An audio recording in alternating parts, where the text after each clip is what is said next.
አትፍቀዱ። አሜን በሉ። እምቢ በሉ። እምቢ ኖ ሌላ አጀንዳ አለብኝ እኔ አልፈቅድም፣ እድል አልሰጥም፣ አላረገውም። የማይተካ ነገር ምን እንደሆነ ታውቃላችሁ? በሰው ዕድሜ ታይም፣ ሲዝን፣ ወቅት፣ ጊዜ። ይህንን ኃይል ሊያባክነው ይችላል። ጊዜውን ኬት ያመጣዋል? ትላንት አሁን ብትለምን፣ ብትጾም፣ ብትጸልይ፣ ብትተጋ ትላንት አይመጣም፣ ሄደ። የሚካስ ምናምን አዲስ ዘመን ይሰጣል፣ ምንም ጥያቄ የለውም። ትላንትናስ አለፈ። ዛሬን ካላስተዋልኩት ያልፋል።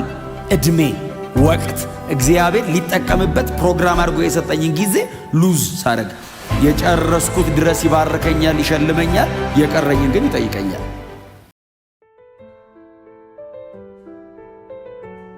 ሶምሶን ብዙ ጊዜ ስሙን የምናነሳው አይነት ሰው ነው።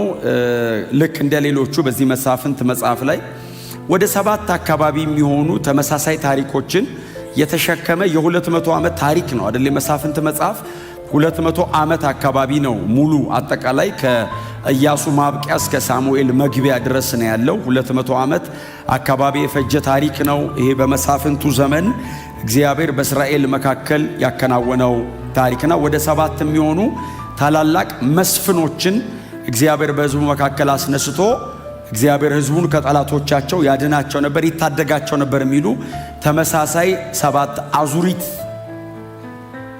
7 ድግግሞሽ አለው እና በጣም አላቅም። እንግዲህ እናንተ ደጋግማችሁ የምታጠኑት የምታነቡት እንደሆነ ተስፋ አረጋለሁ። ግን በጣም አድካሚ ነው የመሳፍንት መጽሐፍ። በጣም አድካሚ ነው ስታነቡት፣ በጣም አድካሚ ነው። ተደጋጋሚ ነገር ሕዝቡ ያረጋል። በጣም ተደጋጋሚ ነገር በእግዚአብሔርና በሕዝቡ መካከል ይከናወናል። መጽሐፍ እዚህ መሳፍንት መጽሐፍ ላይ ሕዝቡ በእግዚአብሔር ላይ አመፀ የሚል 7 ያለ ባይዘው 7 መስፍን አስነሳላቸው እንደሚለው ሁሉ 7 አመፁም ይላል። አመፀ ሕዝቡ ይላል። በዚህ ጊዜ እግዚአብሔር ለጠላቶቻቸው አሳልፎ ሰጣቸው ይላል። በጣም የሚገርማችሁ እግዚአብሔር ራሱ አሳልፎ ሰጣቸው ነው የሚለው። እንደውም 1-2 እግዚአብሔርም ለጠላቶቻቸው ሕዝቡን ሸጠ የሚል ቃል አለ። ምን ያክል ቢያስመርረው ነው በመሳፍንት ዘመን የነበረው ሕዝብን እግዚአብሔር በዚህ ደረጃ ውሳኔ የሚወስነውና እግዚአብሔር ሕዝቡን አሳልፎ ለጠላቶቻቸው ይሰጣል። ጠላቶቻቸው መጥተው ያንን የእስራኤል ሕዝብ ሲጫኑ መጽሐፍ ሲናገር ሕዝቡ ደግሞ ወደ እግዚአብሔር ጮኸ ይላል። በዚህ ጊዜ ደግሞ እግዚአብሔር ራሱ ጩኸታቸውን ሰማ፣ የሚያድናቸው ደግሞ መስፍን አስነሳላቸው ይላል። ያምጻሉ፣ ተላልፈው ይሰጣሉ፣ ይላሉ፣ አዳኝ ይላክላቸዋል። ይሄ በጣም በተደጋጋሚ ለ200 ዓመት በመሳፍንቱ ዘመን ላይ የተከናወነ ነው። ምናልባት የመሳፍንት ዘመንን ብዙ ጊዜም ስለማነሳው የሩት መጽሐፍም በዚህ ዘመን ውስጥ እንደገና ተካቶ የሚገባ ነው። ምዕራፍ 16 አካባቢ ከሶምሶን ታሪክ በኋላ ላይ የሚመጣ አይነት ነው። የሩት መጽሐፍም ታሪክ እነ ማነው ስሙ የኖሃሚን ባል አቢሜሌክ የሄደበት ወደ ሞዓብ የሄደበት ዘመን፣ ረሃብ የመጣበት ዘመን ከምዕራፍ 16 ከሶምሶን ታሪክ በኋላ ምዕራፍ 16 እና ምዕራፍ 17 መሃል ነው። ምክንያቱም ምዕራፍ 17 ላይ ካህኑ ሄዶ ሁለተኛ ሚስት አገባ ይልና የእግዚአብሔር ካህን ነው፣ ሁለተኛ ሚስት አገባ ይላል። እሱ ብቻ አይደለም፣ የእግዚአብሔር ካህን ሆኖ በቤተ ጣዖት ለክህነት ተቀጠረ ይላል። እንዴት አይነት ዳርክነስ ነው! የእግዚአብሔር ቤተ ክርስቲያን ወይንም የቤተ መቅደሱ ካህን የነበረ ሰው ቤተ ጣዖት ሄዶ ሚካ ለሚባል ሰው እንደ ካህን ሆኖ ተቀጥሮ በቤተ ጣዖት ውስጥ ደግሞ ኖረ ይላልና የእስራኤል ጨለማ የሚባለው ዘመኗ ይሄ የመሳፍንት ዘመን ነው። በዚህ ዘመን ላይ በሁለት ቦታዎች ላይ የገቡ ቃሎች አሉ አይደል? በዚያ ዘመን ንጉሥ ስላልነበረ ሕዝቡ ሁሉ በፊቱ መልካም መስሎ የታየውን ያደርግ ነበር ይላል። ስለዚህ የመሳፍንትን ታሪክ ይህንን መጽሐፍ የጻፈልን ሳሙኤል ነብዩ ሳሙኤል ነው የጻፈው እና የመሳፍንት ዘመን መዝጊያው የዛኛው ደግሞ የንጉሱ ዘመን ደግሞ መክፈቻው ሳሙኤል ነው እና እሱ ነው ስብስብ አድርጎ የጻፈው። ንጉሥ ስላልነበረ ሰው ሁሉ በፊቱ መልካም መስሎ የታየውን ማንም ሰው ልክ ነው ብሎ ያሰበውን ብድግ ብሎ ያደርጋል። እውነት አንጻራዊ የሆነበት ዘመን ነው የመሳፍንት ዘመን። እውነት አንጻራዊ ነው። እኔም የራሴ እውነት አለኝ፣ እንትናም የራሱ እውነት አለው። ማንም ብድግ ብሎ ልክ ነው ያለውን ማድረግ ይችል ነበር። ስታንዳርድ የለም። የእግዚአብሔር ሕግ ጸጥ የተደረገበት የእግዚአብሔር ሕግ ተቀምጦ ሰው በልቡ መልካም መስሎ የታየውን የሚያደርግበት እጅግ በጣም አስጨናቂ ስፔሻሊ ደግሞ ለጻድቅ ሰው በጣም አስጨናቂ እንደ እግዚአብሔር ሕግ እንደ እግዚአብሔር ቃል በንጽህና ልኑር ለሚል ሰው እጅግ በጣም አስጨናቂ ዘመን ነበር የመሳፍንት ዘመን። በዚህ ዘመን ነበሩ አይደል? የነ ሩት አይነት ሰዎች ነበሩ። የነ ጌዲዮን አይነት በጣም በጽድቅ ደግሞ ጨክነው የተቀመጡ እንደነ ዲቦራ አይነት ሰዎች በዚህ አይነት ጨለማ ዘመን ውስጥ እግዚአብሔር ራሱን ያለ ምስክር ስለማይተው እንደዚህ አይነት በጣም ቅሬታ የሆኑ ሰዎች ደግሞ አሉ። አይ ቲንክ የእኛን ዘመን ይመስላል። ማንም ሰው ብድግ ብሎ ልክ ነው ያለውን ልክ ነው ብሎ ይከራከራቸዋል። በቃ ልክ ነው ብሎ በዛው ይቀጥላል። እውነት አንጻራዊ አይመስልም። አሁን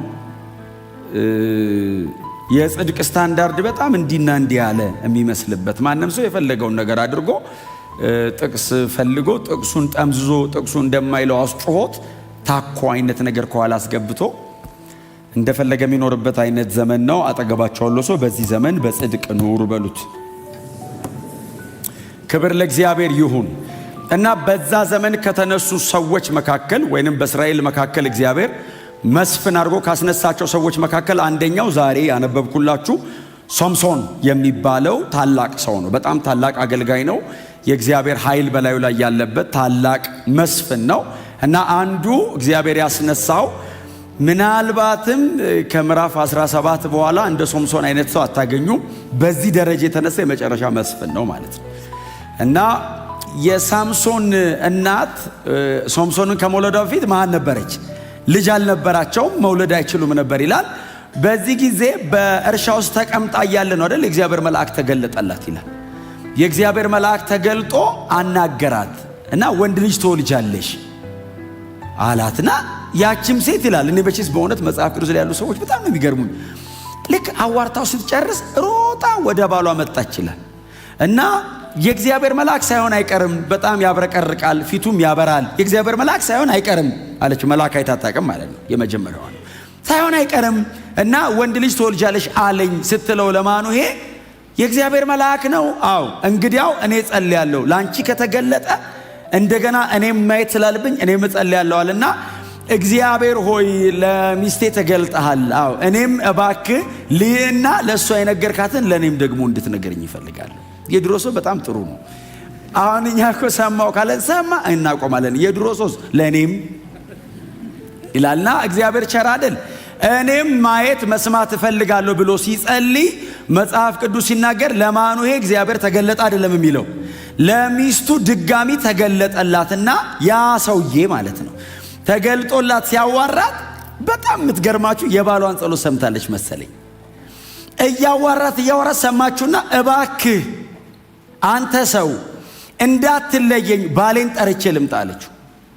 ሂጂና ጥሪውና ነይ ሲላት ሚስቱም ሮጣ ሄዳ ትላንትና ያዋራኝ ሰውዬ ዛሬ መጥቷል አለችው። ባሏም ሮጦ መጣ፣ አገኘው። እግዚአብሔር ወንድ ልጅ ይሰጣቸዋል። ልጁ ግን ሲወለድ ስርዓት አለው።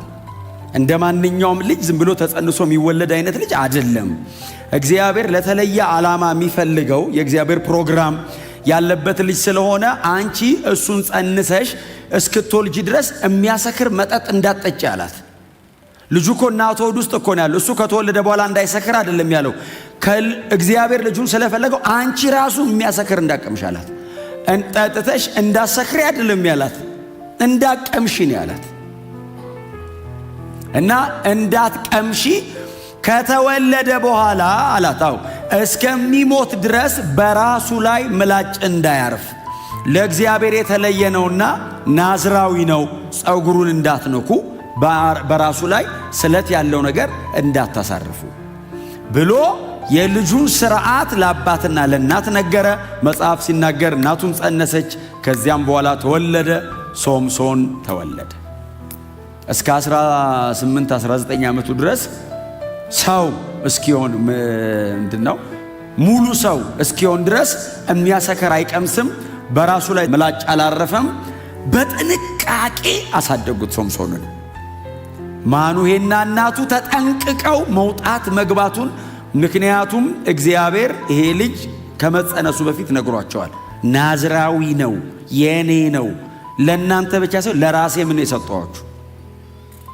የሚያድገው ለእናንተ ደስታ ብቻ ሳይሆን ለእኔም ክብር ነው ብሎ እግዚአብሔር እስራኤልን ከፍልስጤም አገዛዝ ነፃ ለማውጣት ይህንም ብላቴና እነሱ ቤት እያሳደገ እንደሆነ ስለገባቸው በቤታቸው እግዚአብሔር ላስቀመጠው ፕሮግራም ሲሉ የሚፈልጉትን እየተዉ ያማራቸውን እምቢ እያሉ ብላቴናውን አሳደጉት። መጠጣትና መስከር ቢያምራቸው ስለ ብላቴናው ሲሉ፣ እግዚአብሔር እነሱ ቤት ስለጀመረው ፕሮግራም ሲሉ አይጠጡም፣ አይሰክሩም። እግዚአብሔር ስላዘዛቸው አያደርጉም። ይሄ ልጅ የሚያድገው በንጽህና ነው። በውስጣችሁ በቤታችሁ የተቀመጠው ነገር በቅድስና ነው የሚያድገው። ለምን? የኔ ነውና አለ እግዚአብሔር። የራሴ ነው። ይሄ ልጅ በሚሄድበት መንገድ አንድ ነገር ቢሆን ከእናንተ ራስ አልወርድም ብሏል እግዚአብሔር። ተጠንቅቀው አሳደጉት። እስከ 19 ዓመቱ ነው ይህን ልጅ መንከባከብ የምትችለው። በ19 ዓመቱ ሲያድግ በጾርዓና በኤሽታኦል ሸለቆ ምዕራፍ 13 የመጨረሻውን ቁጥር አንብቡት። በጾርዓና በኤሽታኦል ሸለቆ መካከል በዳን ሰፈር የእግዚአብሔር መንፈስ ሊያነቃቃው ጀመር ይላል። ሰውየው የሚነቃቃው ቤተ መቅደስ አይደለም። ሰውየው የሚነቃቃው ቸርች አይደለም። ሰውየው የሚነቃቃው ጫካ ውስጥ ነው። የሚወርድበት ኃይል የከተማ የቅጥር በር የሚነቀል ነው። ሰው አካባቢ አይነቃቃም፣ ይዞ ነው የሚሄደው። እግዚአብሔር እላዩ ላይ ኢንቨስት ያደረገበት ኃይል በሰው ልጅ ታሪክ እንደ ሶምሶን እግዚአብሔር ኢንቨስት ያደረገበት ሰው የለም። እግዚአብሔር ሶምሶን ፊልም የሚያደርገውን ብቻ አይደለም፣ ይሄኛውን ፍጥረታዊ ዓለም ቻሌንጅ በሚያደርግ መንገድ ነው እግዚአብሔር ኃይል በላዩ ላይ ያስቀመጠው። ኢያሱ ትዝ ይላችኋል። በጣም ሰክሰስፉል ሊደር ነው አይደል? ኢያሱ በጣም ስኬታማ ከሚባሉ መጽሐፍ ቅዱሳችን መሪዎች ማለት አንዱ ኢያሱ ነው። በጣም የሚገርም ሊደር ነው። ባይዘው እስራኤልን ይዟት ገባ ይልና 31 ነገስታት ነው አይደል ያሸነፈው። 31 ነገስታት ድል አረገና ሲያየው በጣም ተሳክቶለታል። ህዝበ እስራኤልን ሰበሰበ። ምዕራፍ 13 ላይ ርስታቸውን በገመድ እየለካ በምናም በሆነ ነገር እያደረገ ማካፈል ጀመረ። እግዚአብሔር መጣ። ኢያሱ አለው፣ አቤት አለ። ምን እየሰራ ነው? ርስት እያካፈልኩ። እንዴ የሚቀር እኮ ብዙ ምድር ነበር። አረጀህብኝ። እዚህ ጋር ርስት እያካፈልኩ አረጀህብኝ። ይቀርሃል እኮ አለው። የመጣው በጣም ጥሩ ነው፣ የሚቀር ግን ነበረ።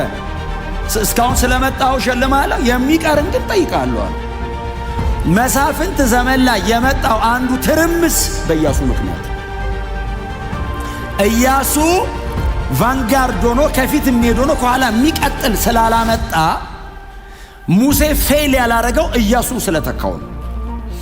ኢያሱ ግን without successor there is no success።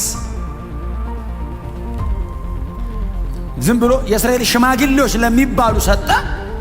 እኔና ቤተ እግዚአብሔር እናመልካለን፣ እናንተ የምታመልኩትን ምረጡ አለ። ኖ ዌይ! እስራኤል እኮ ነው ህዝቡ። እንዴት ነው የምታመልኩትን ምረጡ የምትለው? ሰብስበ እግዚአብሔርን አምልክ ነው የምትለው። አሁን እኔ እናንተ ጋር ቆሜ የምታመልኩትን ምረጡ እላለሁ እንዴ? ከእግዚአብሔር ውጭ ምን ታመልካላችሁ? አፍተር ኦል ቸርች ላይ የተገናኘ ነው። ምርጫም የለም። የመጨረሻው እግዚአብሔር ነው። እስቲ አሜን በሏ።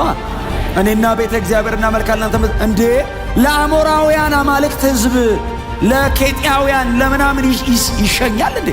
ብድግ ብሎ ፌርዛውያንን ነው ማመልከው ቢል እስራኤላዊ እንዴት አድርገ ነው የምትሸኘው? ከግብፅ ምድር እግዚአብሔር አውጥቶ አምጥቶት ያን ሁሉ እግዚአብሔርን ታምር ያየ ሰውዬ እንዴት ነው ለአሞራውያን ጣዖት አሳልፈ የምትሰጥ? ጥቅሱ በራሱ በጣም ቆንጆ ጥቅስ ነው። ከኢያሱ አውድ አንጻር ግን ከባድ ነው። ማድረግ የለበትም ኢያሱ። ህዝበ እስራኤልን ለእግዚአብሔር ማሰገድ ነው ያለበት።